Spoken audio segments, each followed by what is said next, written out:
Content जिनका प्रतिबिंब दर्पण में पहचानना होता है, जिसमें कि फर्स्ट नंबर पर आती है आकृतियाँ जैसे कि शेप्स, जिसमें लाइन, वृत्त, वर्ग, आयत, त्रिभुज।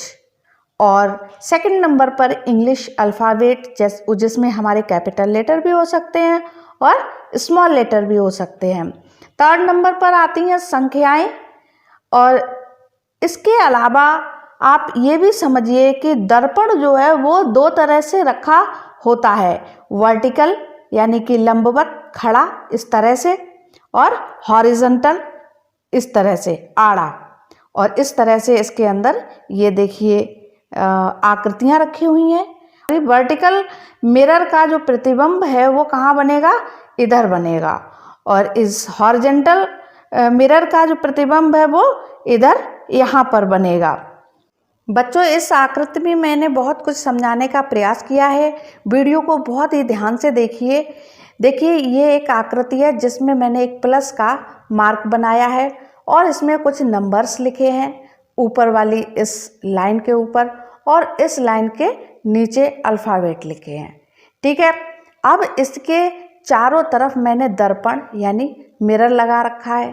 ठीक है, और जैसा कि आपको बताया है वर्टिकल मिरर और हॉरिजॉन्टल मिरर, दोनों मिरर में प्रतिबिंब किस तरह का बनता है, तो इसको पहले आप समझ लीजिए।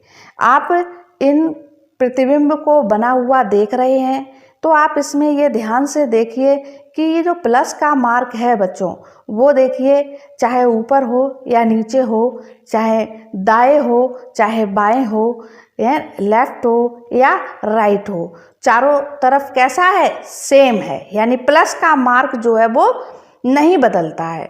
ठीक है, अब आइए हम देखते हैं अल्फ़ाबेट। तो इसमें आप सबसे पहले तो आप ये समझ लीजिए कि मिरर यानी दर्पण के नज़दीक में जो पहली चीज़ हो, जैसे कि डी बना हुआ है, आपको दर्पण के नज़दीक सबसे पहले क्या दिख रहा है, डी, तो आप डी को ही बदलेंगे। ठीक है, डी को बदलेंगे, ये उसी को लिखेंगे, तो ये डी का उल्टा प्रतिबिंब ऐसा बनेगा। ठीक, डी के बाद क्या है, सी, तो आप सी को बदलेंगे, सी को यहाँ पर उल्टा पलट के बनाएंगे। फिर आता है बी, तो बी को पलट कर बनाएंगे। अब आप देखिए, ए चाहे आप पलटें और चाहे ना पलटें, वो तो सेम ऐसा ही लिखा जाएगा, है ना, पलटने पर भी ऐसा ही रहेगा। तो इसलिए ए जो है वो नहीं बदलता है दर्पण में। तो आपने यहाँ पर क्या देखा, जो नज़दीक दिखेगा बस वही पहले लिखा जाएगा। इसी तरह से ये इनका क्रम भी कैसा हो गया, उल्टा हो गया। अक्षर तो उल्टे हुए ही, यानी इसके लेटर तो उल्टे हुए ही, और क्रम भी उल्टा हो गया। ठीक है, अब आइए इसके दूर वाले अक्षर, यानी कि ऊपर ये नंबर्स लिखे हुए हैं, संख्याएं, अक्षर नहीं सॉरी, संख्याएं। तो संख्याओं में भी अगर आप पाएंगे, देखेंगे तो पाएंगे कि 4 यानी 4 संख्या वो है, कैसी है, इस मिरर के नज़दीक है ना। तो आप पहले 4 लिखोगे, लेकिन उल्टा उल्टा तो बनेगा ही भाई। ये लाइन जो है वो पहले लिखी जाएगी, बनाई जाएगी, उसके बाद में ये जो 4 का ऊपर इस तरह से ये गया है शेप, वो कहाँ जाएगा, इधर ही जाएगा, दूर जाएगा, दूर बना है। इसी तरह से इसी क्रम में आपके दूरी के हिसाब से इस वाले दर्पण का प्रतिबिंब यहाँ पर बनता चला जाएगा। तो जिसमें आप देख रहे हो 1 यानी 1 सबसे दूर है, तो इसमें भी कहाँ पहुँच गया, सबसे दूर पहुँच गया। ठीक है, अब चलिए आते हैं हम हॉरिजॉन्टल पे। इसमें देखते हैं, इसमें भी आप ए पलट गया, बी सेम रहेगा, क्योंकि आपको हॉरिजॉन्टली पलटना है ना, वर्टिकली मिरर में नहीं पलटना है, उसमें इमेज बदल जाएगा। लेकिन हॉरिजॉन्टल मिरर में यानी आड़ा ऐसे मिरर में ये बी सेम रहेगा, सी भी सेम रहेगा और डी भी सेम रहेगा, जबकि इस वाले मिरर में बदल गया है। ऐसे ही आप इनको देखिए। अच्छा, इसके साथ साथ आप ये भी देख सकते हैं कि आपने इस वाले ये जो अल्फ़ाबेट लिखे हैं वो आपने कहाँ लिखे हैं, यहाँ पर लिखे हैं, क्यों? क्योंकि ये नज़दीक है। सबसे पहले आप चेंज भी वही करोगे जो मिरर के नज़दीक पड़ेगा। अब इसके बाद देखते हैं संख्याएं। ये मिरर से दूर हैं तो आपने इनको यहाँ पर बदला है, तो ये भी इस तरह से पलट जाएंगे, उल्टे बनेंगे। अब इसी तरह से इस मिरर में आप देखेंगे तो एक संख्या मिरर के नज़दीक है तो वो आपने पहले लिख दी, 2 उसके बाद, तो उसके बाद दूरी के हिसाब से आप अपने संख्या या अक्षरों को उल्टा करके लिखते जाएंगे। बस यही दर्पण में आपको समझना और सीखना है। इसी तरह से आप इस वाले मिरर में देखेंगे तो आप इस मिरर में क्या पाएंगे कि संख्या जो है वो संख्या वाली ये जो लाइन है वो कहाँ है, इस मिरर के नज़दीक पड़ती है।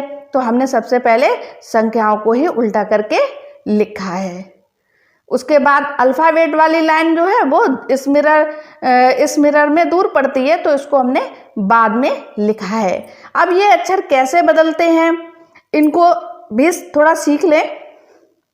जो देखिए कुछ शेप्स हैं, कुछ आकृतियां हैं जिनमें कि वृत्त, वर्ग और ये आयत, रेक्टेंगल, इनका प्रतिबिंब वर्टिकल मिरर हो या हॉरिजॉन्टल मिरर हो, इनमें सेम रहता है, बदलता नहीं है। यहाँ पर आप ये देख सकते हैं कि मैंने यहाँ पर एक लाइन ये वर्टिकल खींची हुई है और एक हॉरिजॉन्टल खींची हुई है।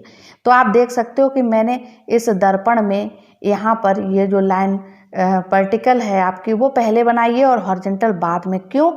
क्योंकि वर्टिकल लाइन जो है वो मिरर के नज़दीक है, इसलिए इसको यहाँ पर मतलब नज़दीक पहले बनाया है। अगर आप इसको मिला भी देंगे इस तरह से तो भी ये इसी तरह से बनेगी। ठीक है बच्चों, अब देखिए जैसे कि ये वृत्त हैं तो ये सेम रहेगा। अगर आपने वृत्त में ये इस तरह से कोई लाइन मिला दी तो ये लाइन कहाँ पे आ जाएगी, इधर आ जाएगी, पास में आ जाएगी इसके। क्यों आएगी बेटा? क्योंकि मैंने बताया था मिरर के नज़दीक जो भी इमेज होगी, जो भी आकृति होगी मिरर के नज़दीक यानी पास में, उसको पहले बनाया जाएगा। ऐसे ही ये वर्ग बना हुआ है, अगर इस वर्ग में मानो कि ये लाइन खींच दी या ये इस तरह का डिज़ाइन बना दिया तो ये यहाँ पर ऐसे आ जाएगा। ठीक है बच्चों, ऐसे ही इस वर्ग में, चलिए इस वर्ग में मैंने यहाँ पर ये बना दिया सर्किल, तो ये कहाँ पर आएगा, ये यहाँ पर आ जाएगा। इनकी पोजीशन, ये इनका शेप, इनका आकार नहीं बदला, लेकिन अगर हम इनमें कुछ लगा देते हैं तो वो उसकी स्थिति बदल जाती है। अब बच्चों बात करते हैं हम त्रिभुज की। देखिए अगर समबाहु त्रिभुज है तो वर्टिकल मिरर में नहीं बदलेगा, सेम वैसा ही रहेगा। लेकिन अगर विषमबाहु त्रिभुज है, ठीक है, या यहाँ पर आप देख सकते हो ये त्रिभुज है तो इसमें इसकी आकृति कैसी बनी, क्योंकि ये वाला जो पार्ट है वो कहाँ है, मिरर के नज़दीक है, तो यहाँ पर ये जो इमेज बनेगी वो यही पार्ट यहाँ से यहाँ पर बनेगा, नज़दीक बनेगा इस तरह से। बच्चों ये रहा हॉरिजॉन्टल मिरर यानी आड़ा दर्पण। इसमें देखिए प्रतिबिंब, लाइन का प्रतिबिंब नहीं बदला है, वृत्त का भी नहीं बदला है, आयत का भी नहीं बदला है और वर्ग का भी नहीं बदला है, सेम है। अब देखते हैं बच्चों त्रिभुज। यहाँ पर देखिए त्रिभुज आपका पलट चुका है, यानी हॉरिजॉन्टल मिरर में ये बेस जो दिख रहा है वो कहाँ है, इस मिरर के नज़दीक में है, तो बेस पहले बन गया। इसमें ये त्रिभुज पलट गया है, उल्टा बन गया है। ऐसे ही यहाँ पर देखिए ये त्रिभुज इसमें ऐसा है और इसका नज़दीकी पार्ट ये है, तो ये यहीं से बनना स्टार्ट हो गया, इसमें भी ये पलट गया है। तो ये थी आकृतियाँ जो कि हॉरिजॉन्टल और वर्टिकल मिरर में इनका प्रतिबिंब कैसा बनता है। बच्चों English alphabet image on vertical mirror, यानी इस तरह से लंबवत रूप में जब मिरर रखा होता है तो इंग्लिश के अल्फ़ाबेट देखिए आप, ए अल्फ़ाबेट जो है वो नहीं चेंज होता है, बी किस तरह से चेंज हो रहा है। अब देखिए उल्टा क्या, आप सीधा से ये मान के चलिए कि मिरर के नज़दीक वाला पार्ट जो है वो पहले इस तरह से बनता है, इसलिए ये उल्टा हो जाता है, इस तरह से बनते हैं। आप इनको आपको सीखना होगा, रटने से तो काम नहीं चलेगा कि ये पलटेंगे कैसे। आप ऐसे समझिए जैसे कि ई का, ये लाइनिंग ई की जो है वो मिरर के कहाँ जा रही है, नज़दीक जा रही है, तो आपको नज़दीक लाने के लिए इनको पलटना ही होगा। ऐसे ही एफ में पलटना होगा, है ना। ऐसे जी का देखिए ये लाइन जो बन रही है वो मिरर के नज़दीक आ रही है, तो इसको नज़दीक इस तरह से लाएंगे तो अपने आप ही पलट जाएगा। इसमें कुछ अल्फ़ाबेट ऐसे हैं जो कि नहीं बदलते हैं, जैसे कि एच हुआ, आई हुआ, है ना, आर एम है, ओ है, ठीक है, इस तरह से। और इसमें यू है, टी है, और क्यू देखिए क्यू गोल है लेकिन इसमें ये निकला हुआ है, तो जिधर इधर मिरर की तरफ ये निकला है तो आपको इसमें इस तरह से ये निकालना होगा। ऐसे वी, डब्ल्यू, एक्स ये नहीं बदलते हैं, मतलब लेटर किस तरह का बना हुआ है, टाइपिंग में है या कैसा है। अगर इस तरह से ये बना हुआ है बाई, है ना, तो चेंज नहीं हो रहा है। अब देखिए जेड, ये किस तरह से चेंज हो रहा है। ऐसे ही ये स्मॉल लेटर हैं तो ये लेटर भी पलट रहे हैं, उल्टे अक्षर, उल्टे लेटर बन रहे हैं। आप इसमें देखिए आई जो है वो, चाहे आप मतलब अगर नहीं पलटने का मतलब क्या है, चाहे उनको पलटने का प्रयास भी करो तो वो सेम ही रहते हैं लेटर। इसलिए हम कहते हैं कि इन लेटर्स को मिरर में नहीं पलटा जाता है, जैसे हैं सेम रहते हैं। जैसे आई है, एल है। अब देखिए एम में ये ऊपर इस तरह से ये मार्क निकला हुआ है तो इसको कहाँ निकाला, इधर निकाल दिया। ऐसे ही एन में ओ नहीं पलटा जाएगा। देखिए बाकी ये लेटर जो है पलट रहे हैं। टी जो है वो भी नहीं बदलेगा, एक्स नहीं बदलेगा। तो कैपिटल लेटर में देखिए A, H, I, M, O, T, U, V, W, X, ये लेटर ऐसे हैं जो कि दर्पण में नहीं बदलते हैं। कौन से दर्पण में, वर्टिकल यानी लंबवत, इसमें दर्पण में। हॉरिजॉन्टल में इनकी क्या स्थिति होती है, ये देखिए हॉरिजॉन्टल मिरर यानी आड़ा मिरर, इसमें देखिए किस तरह से प्रतिबिंब बन रहा है। अभी आपने जब वर्टिकल मिरर में देखा तो ए जैसा है वैसा ही रहा, बट हॉरिजॉन्टल में कैसा हो गया, पलट गया, उल्टा प्रतिबिंब बन गया ए का, इस तरह से।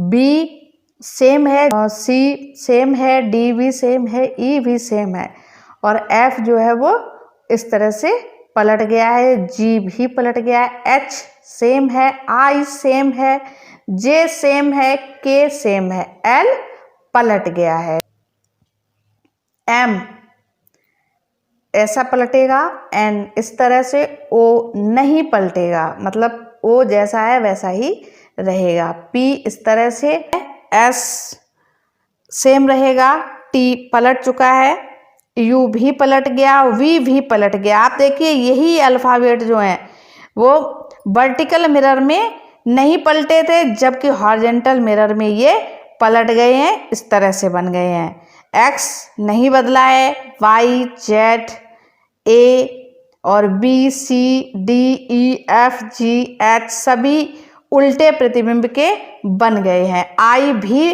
उल्टा प्रतिबिंब बन गए। एल, एम, एन और ओ नहीं इसमें चेंज हुआ है।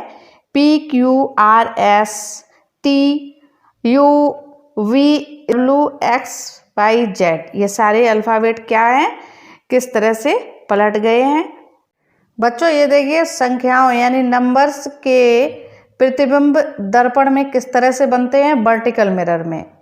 ये 1 है और ये 1 देखिए किस तरह से बना है, यानी 1 और ये 2 और 3 और ये 4 और ये 5 और ये 6 और देखिए 7 और 8 जो कि नहीं बदला है, जैसा है वैसा ही है। 9, इस तरह से ये उल्टा बन गया इसका प्रतिबिंब। 0 का भी प्रतिबिंब नहीं बदला है, वैसा ही है। इस तरह से आपने देखा कि 0 और 8 ये 2 संख्याएं हैं जिनका दर्पण में प्रतिबिंब नहीं बदलता है। तो और आइए देखिए ये संख्याएं हॉरिजॉन्टल मिरर में किस तरह से बदल रही हैं, इन्हें भी देखिए।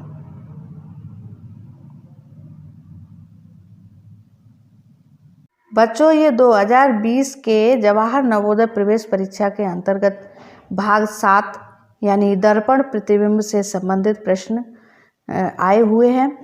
तो पहले हम इनके निर्देश को पढ़ते हैं।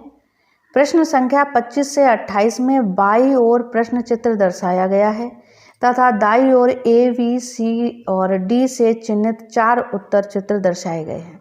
किसी दर्पण को x, y के अनुदिश रखे जाने पर प्रश्न चित्र के सही दर्पण प्रतिबिंब को उत्तर चित्र से चुनें तथा अपने उत्तर को दर्शाने के लिए OMR उत्तर पत्रिका में प्रश्न की संगत संख्या के सामने वाले वृत्त को काला करें। तो बच्चों, सबसे पहले देखिए ये प्रश्न चित्र, इसको ध्यान से देखिए। ये रहा प्रतिबिंब, आपका XY प्रतिबिंब है और ये लेफ्ट साइड में यानी बाईं ओर ये प्रतिबिंब बना हुआ है। तो जैसा कि अभी आपको हम बताए हैं कि प्रतिबिंब के पास वाली आकृति को पहले बनाना है, ठीक है। तो सबसे पहले तो आप ये मान के चलिए कि ये जो वृत्त बना हुआ है ये बदलेगा नहीं, ठीक है। तो शेप तो चारों में आपको दिख रहा है। अब देखिए सबसे नजदीक आपको दिख क्या रहा है, प्लस का मार्क। प्लस का मार्क इसमें नहीं है, ये गलत हो गया, ठीक है। इसमें है, हाँ है। और इसके दूरी में क्या है, ये मल्टीप्लाई। ऊपर इसमें माइनस का मार्क है तो इसमें किसका है, डिवाइड का है। आपको किसका चाहिए, माइनस का ही चाहिए। इसको आपका जो मिरर है वो वर्टिकल है, आड़ा है ना, हॉरिजॉन्टल नहीं है, जो कि आप ये ऊपर और नीचे वाली जो मार्क इसमें चिन्ह है उनको आप बदल सकें, वो सेम ही रहेंगे। बस आपका पास और दूर वाला ये आपका बदलेगा। तो अब तीसरा इसमें देखिए, इसमें प्लस मार्क है, हाँ है। मल्टीप्लाई का है। माइनस का है। डिवाइड का है, हाँ है। चलिए, यही आकृति आपकी सही है। एक बार इस पर भी ध्यान दीजिए बच्चों। तो इसमें आप देखेंगे कि इसमें मल्टीप्लाई का मार्क पहले है, जबकि आपको चाहिए किसका है, प्लस का। तो ये आपको समझना है, ठीक है, समझ गए। चलिए अब इस नेक्स्ट प्रश्न को देखते हैं। तो इसमें आप देखेंगे कि आपके ये जो वृत्त हैं ये बने हुए हैं, इन एरो में बना हुआ है वृत्त, वो मिरर के नज़दीक है। तो आपको यही वृत्त जो है मिरर के नज़दीक चाहिए। इसमें है, हाँ है। और ये दूर हैं दोनों, तो ये सेम पोजीशन होनी चाहिए। ये जो शेडेड वाला एरो है ये ऊपर है और ये ब्लैंक वाला नीचे है, तो यहाँ पर भी इसी तरह से होना चाहिए। तो आपका आंसर इसमें ए ही सही है। बाकी इसमें देखिए आप, ये गलत है, इसमें वृत्त नहीं है दोनों, ये तो रॉन्ग है ही, वृत्त ही नहीं है ना। इसमें भी एक वृत्त है तो एक एरो लगा हुआ है इस तरह से, वो भी गलत है। इसमें दोनों शेडेड हैं, जबकि आपका इसमें मतलब ये भी गलत है, एक वृत्त है और एक एरो बना हुआ है। तो आपका इसमें ए ऑप्शन ही सही है। इसी तरह से आइए देखते हैं 27 का प्रश्न चित्र। तो इसमें भी देखिए मिरर के पास क्या है बेटा, सी है। आपको सी ही बनाना है, लेकिन कैसा बनाना है, इसमें उल्टा बनेगा। अल्फ़ाबेट है ना कैपिटल लेटर का, ये उल्टा बनेगा। इसमें कैसा है, सीधा है, तो ये गलत है ना। ज़्यादा आगे नहीं, जो फर्स्ट है उसी को समझते जाइए। इसमें सी है, हाँ है। उल्टा है। फिर इक्वल का मार्क है, ठीक है। ये आकृति है, हाँ है। लेकिन आप इस आकृति को ध्यान से देखेंगे तो इसमें देखिए ये लाइनें किस तरह से ऐसी हैं, जबकि इसमें ये सीधी हैं, तो ये भी रॉन्ग हो गया, ठीक है बच्चों। और इसमें आकृति ये जो बीच में लाइनिंग वाली बनी है वो कैसी है, ब्लैंक है, तो ये भी रॉन्ग है। अब आप देखेंगे ये वाला फिगर देखेंगे तो इसमें पाएंगे कि एकदम बिल्कुल सही है, डी ऑप्शन ही इसका सही है। इसी तरह से अब आप इस चित्र को देखें, इस प्रश्न चित्र को, तो इसमें पाएंगे के अल्फ़ाबेट मिरर के नज़दीक है, तो आपका सबसे पहले के होना चाहिए। इसमें तो आई है गलत, के इसमें है उल्टा बनेगा, उल्टा बना हुआ है। एन जो है वो के बाद बनना है, हाँ बना, सही है। तो आपका यही आपका सही ऑप्शन है। ये आपका एन इसमें सीधा बना है, उल्टा नहीं है, पलटा नहीं है, एन को इसमें पलटा है, इसलिए ये भी गलत है। इसमें आई को बीच में ले आए हैं, जबकि क्रम आपका जो है जो होना चाहिए वो नहीं है, तो ये भी गलत है। तो इस तरह से आपका आंसर कौन सा सही है बेटा? बी वाला, 28 यानी 28 का बी है। तो बच्चों, विगत वर्षों में पूछे गए ये कुछ प्रश्न हैं मिरर इमेज से संबंधित, यानी दर्पण प्रतिबिंब से संबंधित। तो आप इनको जो नियम, जो तरीका आपको बताया है उसके अकॉर्डिंग आप इनको सॉल्व करने का प्रयास करिए, समझिए। निस्संदेह आप सारे प्रश्नों को हल कर लेंगे, हल करने का प्रयास कीजिए। हमारे वीडियोस को देखने वाले लगभग 50% लोग ऐसे हैं जिन्होंने अभी तक हमारे चैनल को सब्सक्राइब नहीं किया है। तो प्लीज़ हमारे चैनल को सब्सक्राइब करके बेल आइकन को प्रेस करिए, ताकि आपको आने वाले वीडियोस के नोटिफिकेशन मिलते रहें। और इस वीडियो को अंत तक देखने के लिए बहुत बहुत धन्यवाद।